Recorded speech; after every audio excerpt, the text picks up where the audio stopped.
नमस्कार, हमारी इस खास पेशकश में आपका स्वागत है। आपके साथ मैं हूं सुमित चौधरी। तेरा क्या होगा इकबाल की ये मुहिम जो लगातार जारी है, उसमें आज 11वां दिन है। आज इस 11वें दिन भी हम लगातार हर रोज की तरह एक बार फिर एक नया खुलासा करेंगे और आपको बताएंगे कि कैसे ये शख्स काली कमाई को अपनी इकट्ठा करता था, कैसे इस शख्स ने जो है अपना काला साम्राज्य खड़ा किया है और कैसे ये प्रशासन और साथ ही साथ सरकारों को अपने हाथ की कठपुतली समझता था और जो इसके दिल में आया वो इस शख्स ने अपनी काली कमाई के जरिए किया है। काली कमाई की बदौलत ग्लोकल यूनिवर्सिटी का मालिक बना हाजी इकबाल बेहद चालाक है। उसकी शातिर चाल की पड़ताल करने के दौरान सुदर्शन न्यूज के सामने कई पहलू आए हैं। अवैध खनन, पर्यावरण के मानकों का उल्लंघन और पर्यावरण की हत्या, फर्जी कंपनियों द्वारा मनी लॉन्ड्रिंग और एनआरएचएम घोटाले में संलिप्तता, शुगर फैक्ट्री की खरीद में घोटाला और पूरे सहारनपुर में अपने खौफ बनाए रखने के लिए संगीन अपराध में शामिल पाया गया है हाजी इकबाल। यही नहीं, सहारनपुर के लोगों को दंगे की आग में हाजी इकबाल ने इसलिए झोंक दिया क्योंकि इसमें उसे सियासी लाभ दिखाई दे रहा था और सुदर्शन न्यूज की खबरों से ध्यान भटकाया जा सके, यह कोशिश इस शख्स ने की। लेकिन सुदर्शन न्यूज हाजी इकबाल के खिलाफ खुलासे के 11वें पड़ाव में आ पहुंचा है और एक नया खुलासा आज हम एक बार फिर से करेंगे।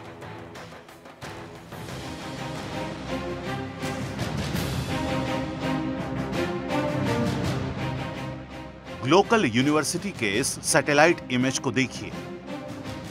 शिवालिक पहाड़ियों की तलहटी में बनी ये यूनिवर्सिटी कलेसर नेशनल पार्क से महज 3.5 किलोमीटर की दूरी पर है और इसी से सटा शिवालिक एलिफेंट रिजर्व है।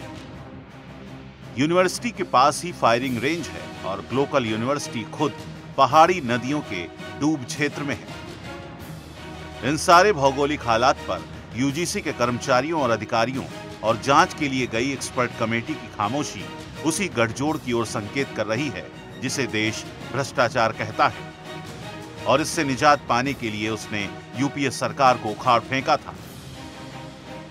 लेकिन पड़ताल में सामने आए तथ्य सत्ता बदलने के बाद भी गठजोड़ के जस के तस बने रहने की ओर संकेत करते हैं। सुदर्शन न्यूज का सवाल है कि यूजीसी ने 2012 में अब्दुल वाहिद एजुकेशनल एंड चैरिटेबल ट्रस्ट को ग्लोकल नाम से यूनिवर्सिटी बनाने की अनुमति दी। ये कह सकते हैं कि उस वक्त इसकी अनदेखी इसलिए मुमकिन थी क्योंकि यूपीए सरकार के दौरान ऐसी धांधली और घपले होना आम बात थी।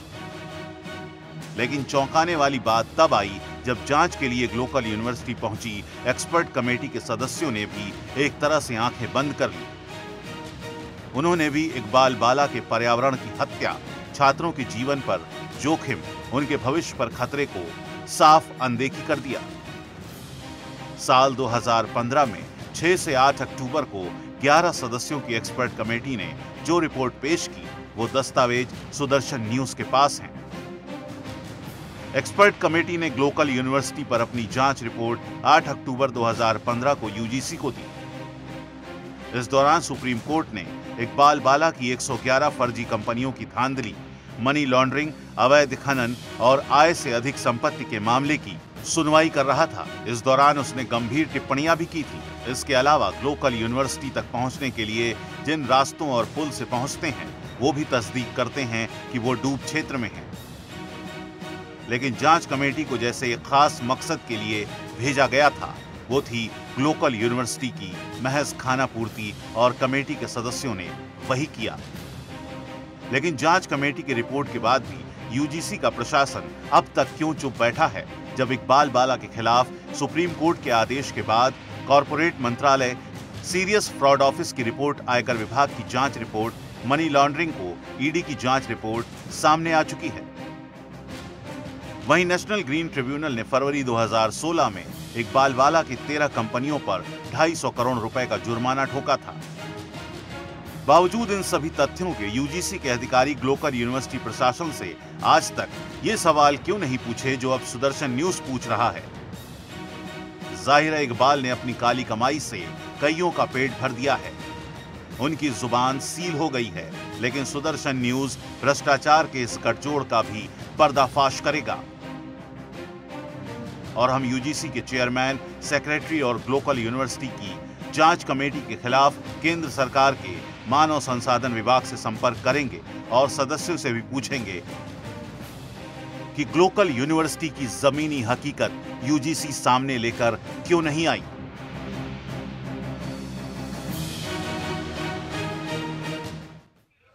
दरअसल हाजी इकबाल को लेकर तमाम खुलासे जब सुदर्शन न्यूज कर रहा था और लगातार जब पड़ताल हम इकबाल को लेकर कर रहे थे तो सबसे ज्यादा चौंकाने वाली जो स्थिति सामने आई वो आई ग्लोकल यूनिवर्सिटी को लेकर। दरअसल ग्लोकल यूनिवर्सिटी को जिस तरीके से तमाम कानूनों को साइडलाइन कर उसे मंजूरी दी गई है और जिस तरीके से उसे फंडिंग की जा रही है, ये तमाम चीजें सीधे तौर पर सवाल उठाती हैं। लेकिन इसके बावजूद भी वो तमाम अधिकारी जिनकी तरफ से ग्लोकल यूनिवर्सिटी को मान्यता दी गई या उन तमाम कानूनों को साइडलाइन कर दिया गया, जिन तमाम पैमानों को मद्देनजर रखते हुए किसी यूनिवर्सिटी को एफिलिएशन मिलना चाहिए, जिसे चलाने की अनुमति मिलनी चाहिए, जब उन्हें तमाम तरीके से साइडलाइन कर दिया गया, उसे लेकर सवाल जो है सुदर्शन न्यूज ने उठाए।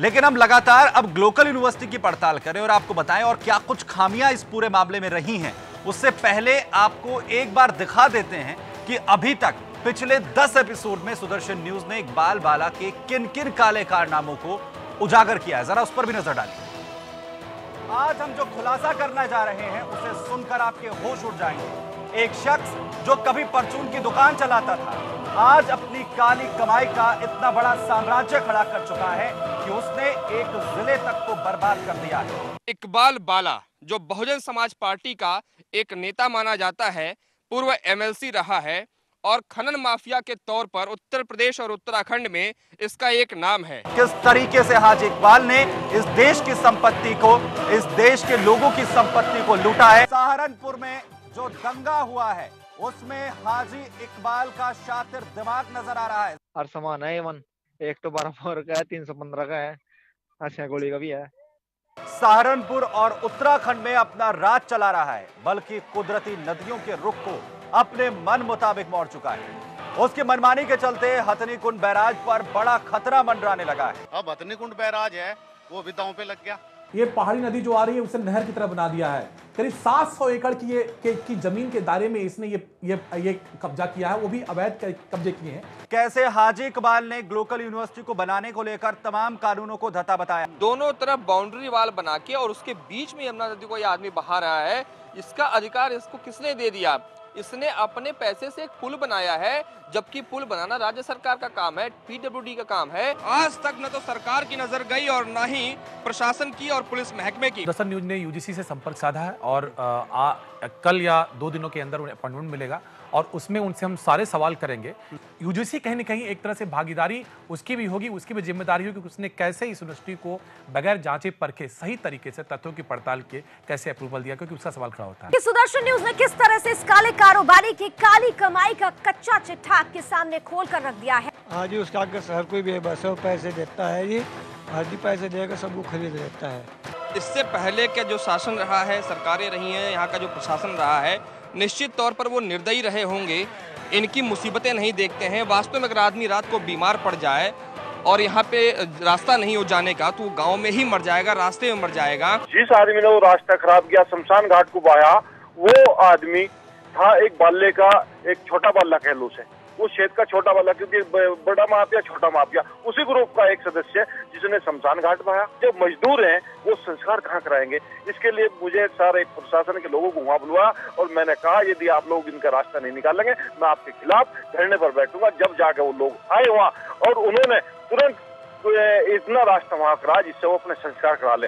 उसके बाद मैंने उनसे कहा ये दो इसे ठीक करा दो और जहाँ मेरी जरूरत होगी मैं आपके साथ रहूंगा। वहाँ उनकी एक कोशिश ये रहती है कि कैसे भी हिंदू एकता को तोड़ा जाए और मुस्लिम और दलित इक्वेशन को बनाए रखा जाए। कि जिस तरीके से उन्होंने किसानों तो बहुत दूर की बात है, घरों तक भी उन्होंने खुदाई चला दी है। कुछ गांव हमारे ऐसे हैं जहां पर घाट क्षेत्र के अंदर आज किसानों की जो भूमि थी वो बिल्कुल ऐसी खुदाई कर दी, किसानों के पास 1 बीघा भी जमीन नहीं रही। खनन माफिया और इंसानियत के दुश्मन के खिलाफ सुदर्शन न्यूज की मुहिम लगातार जारी है। आज इसी कड़ी में हम 10वां एपिसोड लेकर आपके सामने आए हैं, जिसमें आज और बड़े खुलासे हम आपके सामने करेंगे। आपको बताएंगे कि आखिर ये शख्स जितना शातिर आपने इस मुहिम के जरिए अब तक के 9 एपिसोड में जाना है, इतना ही नहीं है, और भी खुलासे होने बाकी हैं। देखिए, हमें ये जानकारी नहीं दे पाए वो कि जो मिस्टर जयदेव बात कर रहे थे वहाँ से, ऐसा उन्होंने नाम बताया और नंबर तो मिल गया, लेकिन ये जानकारी नहीं दिया उन्होंने कि ये इसके मेंबर कौन है। अजीब सी बात है कि एक रजिस्टर्ड ट्रस्ट है जिसके मेंबर कौन है उस कंपनी के एम्प्लॉय को नहीं पता है। अपने दर्शकों को हम खुलासा करना चाहेंगे कि जो 111 कंपनियां, फर्जी कंपनियां जो जिस पे जांच चल रही है, उसमें से ज़्यादातर फर्जी पाए गए हैं कंपनियां जिनके अपने पते पे नहीं थी। उन्हीं कंपनियों जिसमें ये शेयर होल्डर हैं या उसके डायरेक्टर हैं, उन्हीं कंपनियों के जरिए या तो कैश से जरिए उसको ट्रस्ट में भेज दिया या खुद इन्होंने कैश में दे दिया और या सिक्योर लोन उसको वो ट्रांसफर इन्होंने किया है। इसने सेल कंपनीज बनाई और ये सब ये कंपनी जितनी है इसने इससे बेनामी संपत्ति खरीदी, अपने रिश्तेदारों, अपने नौकरों ने हजार बीघे जमीनें खरीदी, शुगर मिल खरीद दिए, 11 शुगर मिल्स इसके पास है ऑलरेडी। समाजवादी पार्टी की सरकार में इसका कोई ताल्लुकात नहीं था समाजवादी पार्टी से। समाजवादी पार्टी की सरकार में 5वीं मंजिल से सख्त निर्देश था यहाँ के सहारनपुर की जो यूनिट थी समाजवादी पार्टी की और अधिकारियों को कि कोई भी इकबाल को परेशान नहीं करेगा। इस तरीके की जो कोशिशें हाजी इकबाल कर रहा है, कम से कम वो ना करे। उन गीदड़ भभकियों से हम डरने वाले नहीं हैं। और एक बात जो सहारनपुर की भाषा होती है उसमें कह देना चाहता हूं, भाई डरते नहीं हम, और बता दें भाई जब तक नहीं रुकने के इतने तेरा एक एक कच्चा चिट्ठा सामने नहीं आता। तो यहां पर सुदर्शन न्यूज ने लगातार जिस तरीके से 11वां दिन आज है इस मुहिम का, और हमने वो तमाम चीजें आपके सामने रखी हैं, किस तरीके से शख्स अपने काले कारनामों को, अपने काले धंधों को सफेद करने का काम ग्लोकल यूनिवर्सिटी के जरिए कर रहा था। लेकिन सवाल यह है कि आखिर ग्लोकल यूनिवर्सिटी को लेकर अधिकारियों की आंखें कैसे बंद हो गई। एक छोटा सा ब्रेक लेंगे, अपने मेहमानों से आपको मिलवाएंगे, फौरन लौटते हैं।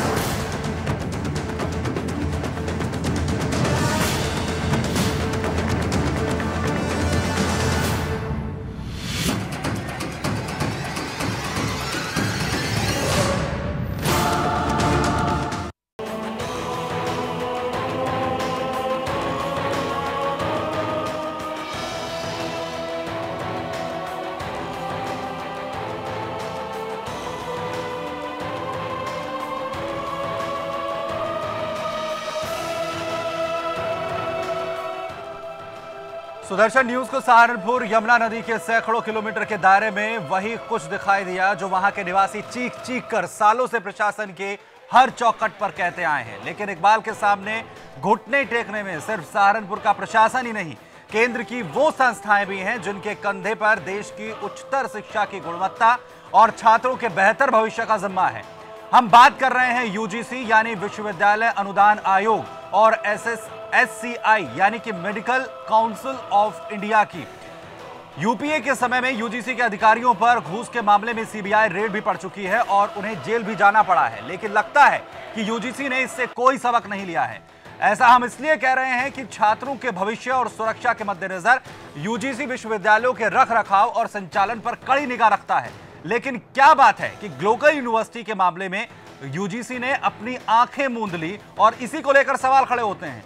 ग्लोकल यूनिवर्सिटी के धांधली को लेकर जब सुदर्शन न्यूज ने यूजीसी से हमारे इनपुट एडिटर अश्वनी त्रिपाठी ने पूछा तो किस तरीके से यूजीसी जीएस संघ के पीए प्रताप चौहान ने न केवल टालने की कोशिश की बल्कि क्या कुछ हुआ, आइए आपको दिखाते हैं। हाजी इकबाल अपनी काली कमाई को सफेद करने के लिए जो जो सातिर चालें चला है, सुदर्शन न्यूज उसके उस सारी चालों का परत दर परत उधेड़ रहा है और उसने बड़े चालाकी से कंपनी दर कंपनी, लेयर दर लेयर कई शेल कंपनियां बनाई काले धन को सफेद करने के लिए। उसको ट्रांजैक्शन उसका किया, उसमें एक मनी लॉन्ड्री का भी मामला बनता है और उसके बाद आखिर में ग्लोकल यूनिवर्सिटी बनाता है, जिसको लेकर के हमने हाजी इकबाल बाला के 7वें एपिसोड में आपको दिखाया था कि कैसे उसने वहाँ के पर्यावरण का गंभीर उल्लंघन किया है। वो फ्लड प्लेन पर है, ये भी दिखाया था आपको, सैटेलाइट मैप के जरिए हमने आपको दिखाया था। उसके बाद हमने ये भी कहा था कि हम यूजीसी से संपर्क करेंगे कि आखिर 2015 अगस्त और अक्टूबर 2015 में जो एक्सपर्ट कमेटी गई थी, जो वहाँ पे ये देखा कि जो नॉर्म्स हैं, जो सारे कंप्लायंस किया है कि नहीं कॉलेज ने, वहाँ की उन्होंने ज़मीनी हकीकत क्यों नहीं दिखी। और वहाँ जिस तरह से फ्लड प्लेन बना हुआ है, वहाँ जंगल है, नेशनल पार्क है, उसका वायलेशन, ज़मीन विवादित है, सुप्रीम कोर्ट का इसमें जांच की बात आ चुकी है हाजी इकबाल के ऊपर, ईडी की जांच है की रिपोर्ट है, और आयकर विभाग की रिपोर्ट है। इन सारी चीज़ों को लेकर के हमने 29 तारीख को यूजीसी में संपर्क किया और वहाँ पे हमें बताया गया कि आप सेक्रेटरी जेएस संधू हैं, उनसे आप मिलिए। तो हमने उनके पीएस जो प्रताप चौहान है उनको फ़ोन किया और उनसे कहा कि सर हमें इंटरव्यू चाहिए इन सारे सवालों पर। तो उन्होंने कहा कि आप एक काम कीजिए, इस मेल एड्रेस पे, ये मेल एड्रेस आपको दिखाना चाहूँगा, ये जेएस संधू जो सेक्रेटरी हैं उनका मेल एड्रेस है JSSANDHU.UGC@nic.in। फिर से मैं रिपीट करता हूँ, JSSANDHU.UGC@nic.in। ये इस मेल एड्रेस पे किया गया और मैंने 29 तारीख को मेल किया। मैं कॉन्टेक्स्ट यहाँ बता देना चाहता हूँ मेल में मैंने क्या लिखा। Respected sir, I am doing an investigation story on Glocal University, Saharanpur. The documents in our possession clearly indicates that the expert committee, which submitted its reports on 8 October 2015, ignored the ground zero fact that the Glocal University is built on floodplain of seasonal rivers originate from Shivalik Range, and it is just from 3.5 km from Kaleshar National Park. Also, Shivalik Elephant Reserves nearby there, and most importantly, the trust which sponsored Glocal University, Abdul Wahid Educational and Charitable Trust, main trustee is Haji Iqbal Bala, who is allegedly involved in illegal mining and money laundering through 111 shell companies. Supreme Court had ordered Ministry of Corporate Affairs and Enforcement Director to inquire Iqbal's disproportionate asset and company. National Green Tribunal has fined rupees 250 crore on Iqbal Bala's 13 company. Although the decision announced on 16 February 2016, but hearing was on from 2012. और आखिरी मैंने लिखा, how expert committee ignored ground zero fact, SIF4, ED report and NGT judgment on Iqbal Bala. Sir, I want an interview regarding above facts. नीचे मेरा नाम और destination दिया हुआ है और मैंने उनसे सोमवार यानी 29 तारीख सोमवार को मेल किया था और मेल का अभी तक मुझे कोई जवाब नहीं मिला है। आज मैं उस नंबर पर जो उनके पीएस प्रताप चौहान है उनको फ़ोन करता हूं। वो जो लैंडलाइन नंबर है यूजीसी का, वो लैंडलाइन नंबर जो है वो आपको मैं दिखाना चाहूँगा, 01123236288। क्या बात मेरी चीज हुई, मैं आपको उसका ऑडियो भी सुनाऊंगा आपको।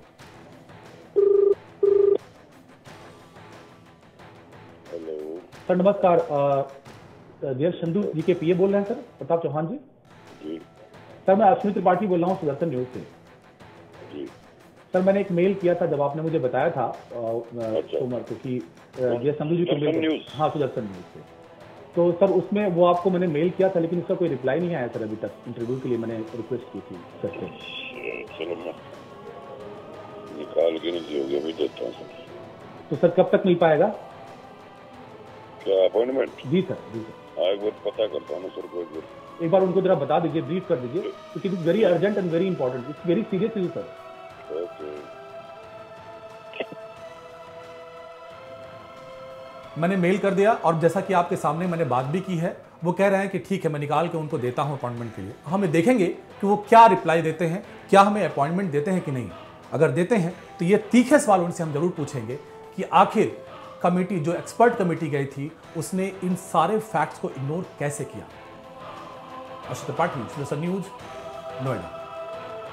तो सुदर्शन न्यूज ने लगातार यहां पर कोशिश की यूजीसी से ये जानने की कि आखिर उन तमाम चीजों को जो कुछ हाजी इकबाल की तरफ से कानून को ताक पर रखा गया, वो तमाम लोग, वो तमाम अधिकारी जब वहां पर यूनिवर्सिटी की जांच करने के लिए पहुंचे, उन्हें आखिर वो कैसे दिखाई नहीं दिए। लेकिन इसका जवाब क्या यूजीसी की तरफ से आया, ये भी आपको बताएंगे। एक छोटा सा ब्रेक लेंगे, फौरन लौटते हैं।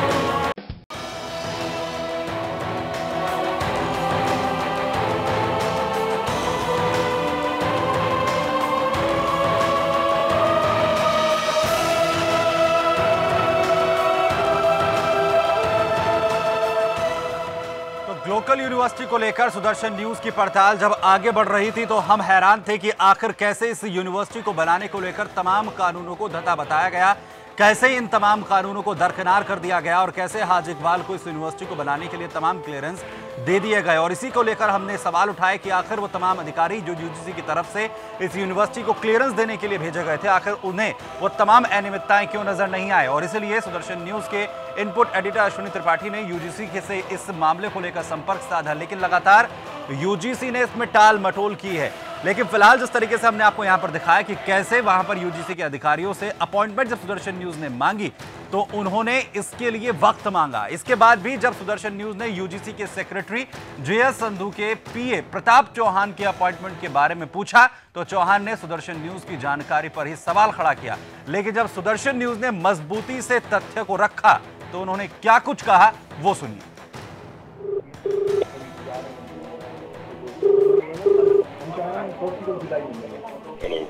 प्रताप जी नमस्कार, अश्विनी त्रिपाठी बोल रहा हूँ सुदर्शन न्यूज से। सुदर्शन न्यूज से अश्विनी त्रिपाठी बोल रहा हूँ भाई साहब। जी जी जी। अब क्या हुआ, अपॉइंटमेंट के लिए कुछ बात हुई क्या आपकी? सर तो उसमें सर हम क्या करना है उसमें बताओ। उसमें तो क्लियर कर मैंने लिखा है कि चूंकि एक्सपर्ट कमेटी गई थी, कमेटी गई थी, उन्होंने रिपोर्ट दी। आपको क्या पता रिपोर्ट में ठीक है नहीं है? वो तो रिपोर्ट तो मुझे पता है ना, रिपोर्ट तो मेरे पास आ गई ना। कहाँ से आई वो? अरे सर ये मैं पत्रकार हूँ सर, मुझे तो जांच रिपोर्ट देखिए एक चीज बताया, बगैर जाने हुए मैं यूजीसी से मैं इतने साल से देख रहा हूँ, एजुकेशन डिपार्टमेंट देख रहा हूँ, तो मुझे ये मैं आपसे जब मेल कर रहा हूँ तो मेरी भी तो अपनी रिस्पॉन्सिबिलिटी है ना कि मैं ऐसे थोड़ा किसी के वे से पे मैं मेल कर दूंगा आपको।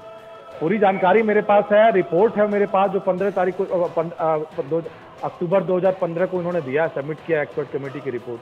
मैं सबसे पूछ के बताऊंगा सर, आज मुलाकात हुई नहीं।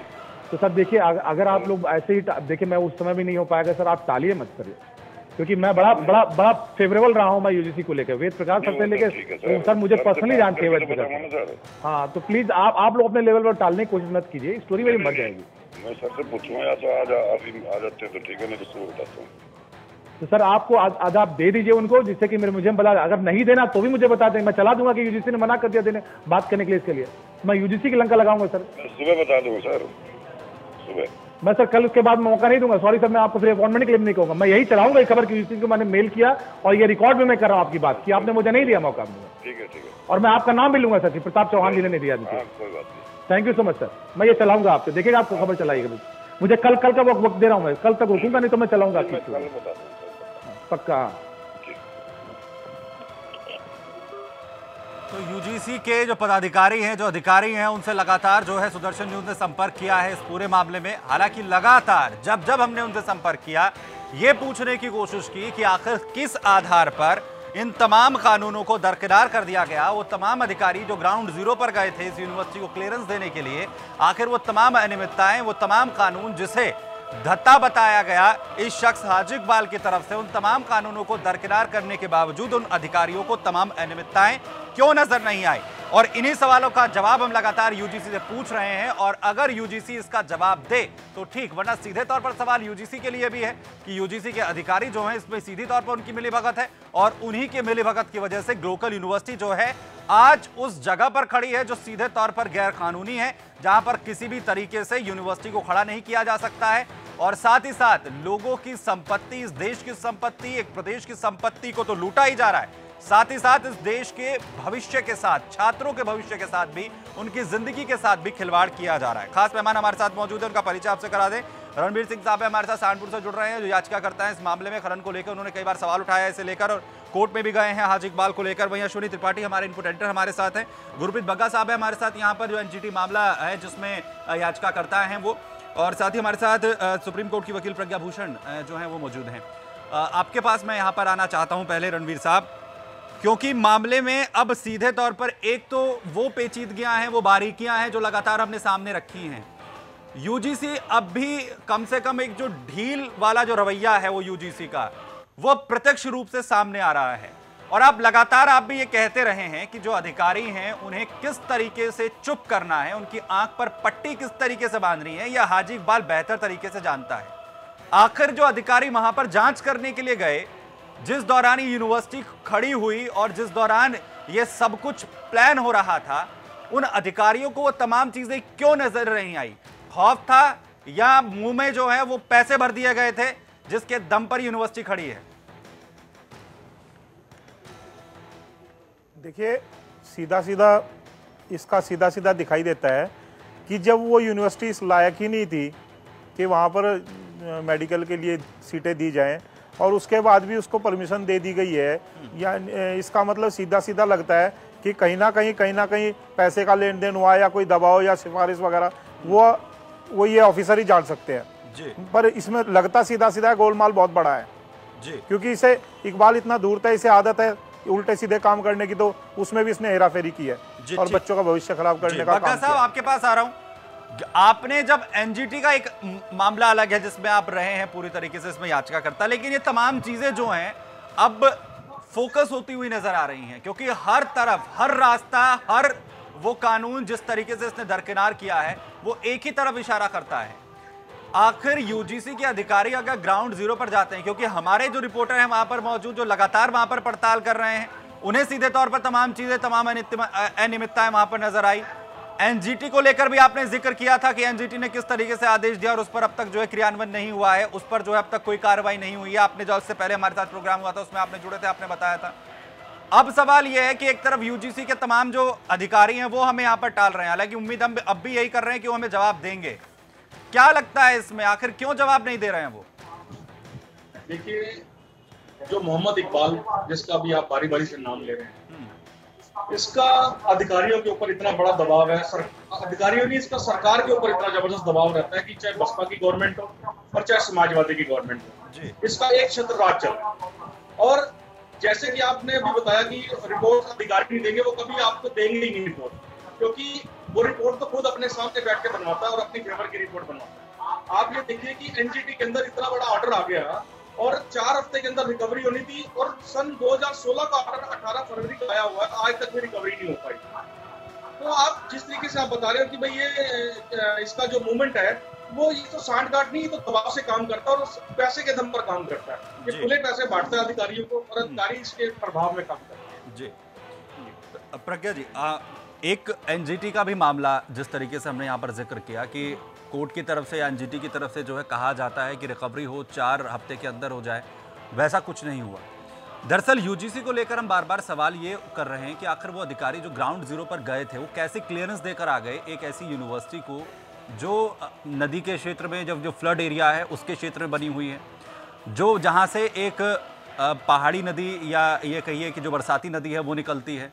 अगर वहाँ वो यूनिवर्सिटी खड़ी है, उसके पास ना तो ज़मीन को लेकर जो है तमाम डॉक्यूमेंट्स मौजूद हैं या तमाम जो पैमाने हैं किसी यूनिवर्सिटी क्लियरेंस के लिए, अगर वो मौजूद नहीं हैं, अगर वो तमाम चीज़ें कंप्लीट नहीं हैं, तो आखिर कैसे उन्हें क्लियरेंस मिल सकती है? एक चीज़। और दूसरा, जो पैमाने हैं, जो होना चाहिए कि ये तमाम चीज़ें होंगी तो ही कोई यूनिवर्सिटी खड़ी हो सकती है, उन्हें कहाँ पर इसमें जो है तोड़ा गया है?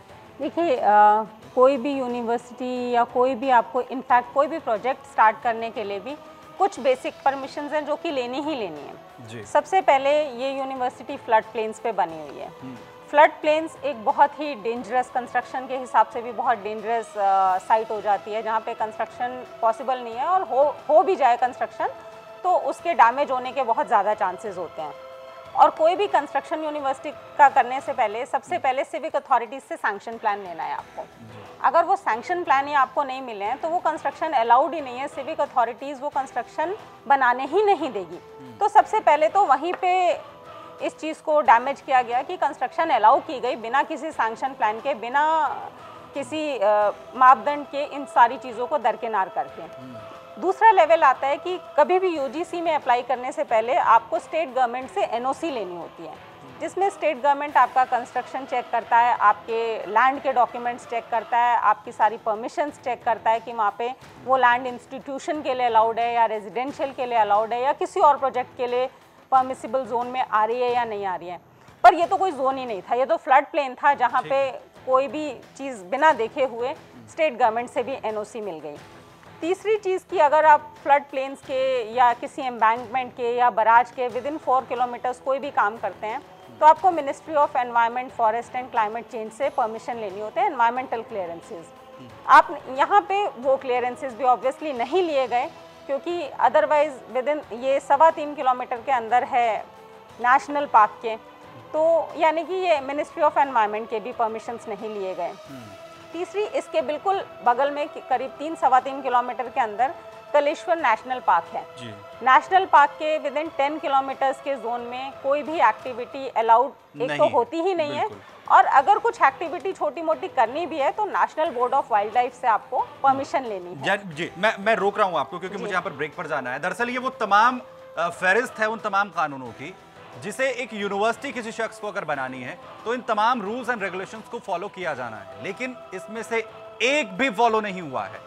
और सवाल ये है जो हम लगातार यूजीसी से पूछ रहे हैं, उनके अधिकारियों से पूछ रहे हैं, जिसे हमें कोई जवाब नहीं दिया जा रहा है, और इसलिए हम यूजीसी को कटघरे में खड़ा कर रहे हैं कि उसके अधिकारी भी सीधे तौर पर अगर ये क्लियरेंस सही तरीके से नहीं दी गई है तो उतने ही जिम्मेदार हैं। और अगर यूजीसी अपने आप को पाक साफ मानता है, उनकी रिपोर्ट अगर बिल्कुल सही है, तो बिल्कुल हमें रिपोर्ट बता दें, उन तमाम मापदंडों को, उन तमाम पैमानों को हमें बता दें, वरना सीधे तौर पर जिम्मेदारी यूजीसी की इस पर बनती है और यूजीसी के उन अधिकारियों पर भी कार्रवाई होनी चाहिए जिन्होंने सीधे तौर पर इसे नजरअंदाज किया। छोटा सा ब्रेक लेंगे, फौरन लौटते हैं।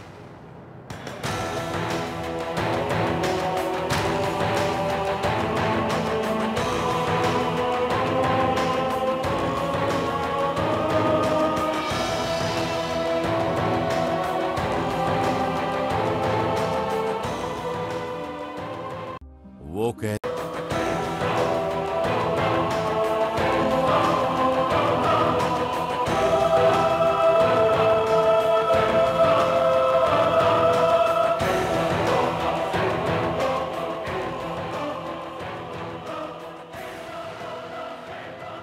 तो अब सीधे तौर पर सवाल अब यूजीसी को लेकर भी उठ रहा है कि आखिर यूजीसी के वो तमाम पदाधिकारी जो यहां पर लोकल यूनिवर्सिटी को क्लियरेंस देने के लिए, उसके तमाम उन मापदंडों की जांच करने के लिए ग्राउंड जीरो पर गए थे, तो आखिर उन्होंने उन तमाम अनियमितताओं को कैसे नजरअंदाज कर दिया।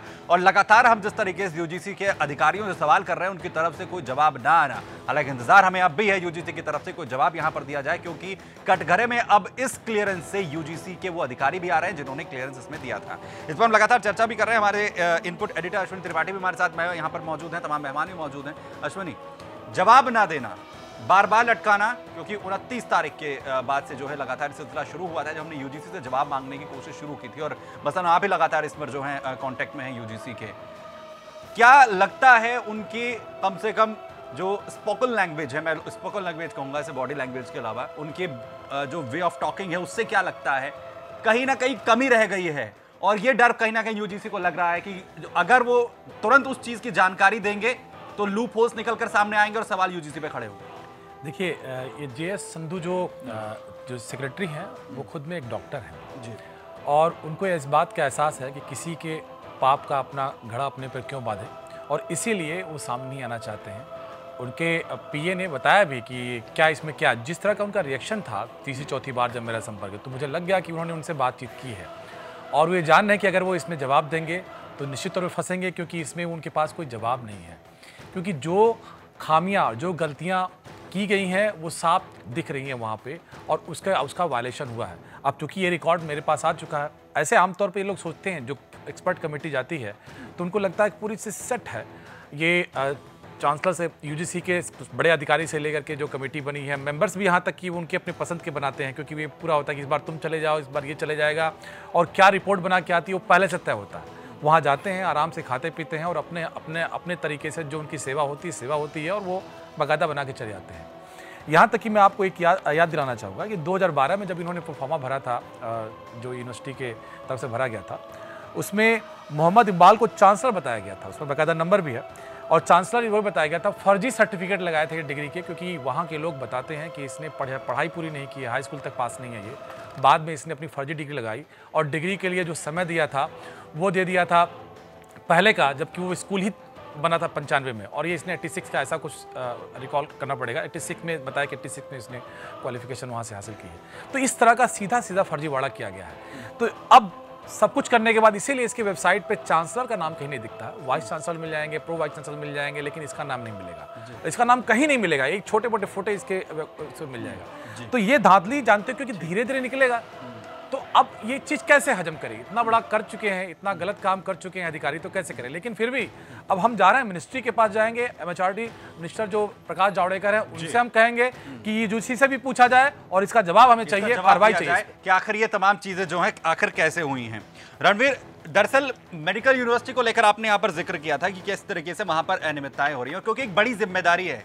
हालांकि हर उस छात्र को लेकर जिम्मेदारी एक यूनिवर्सिटी की होती है जिसने वहां पर एडमिशन लिया है, चाहे वो एक आर्ट्स का स्टूडेंट्स हो यानी BA का स्टूडेंट्स हो, कॉमर्स का हो, BCom का हो, या फिर कोई मेडिकल स्टूडेंट्स हो या साइंस का स्टूडेंट हो।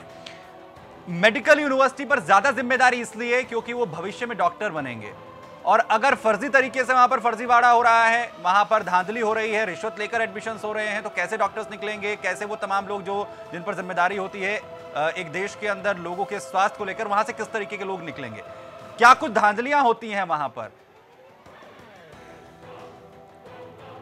देखिए, इस यूनिवर्सिटी को बनाने में शुरू से, इसकी शुरू की नींव से लेकर लास्ट तक, शुरू में जब ये यूनिवर्सिटी बनाई गई ऐसी जगह देखी गई जहाँ पे आबादी नहीं थी, वहाँ पे इस टाइप की कोई हो नहीं सकती थी।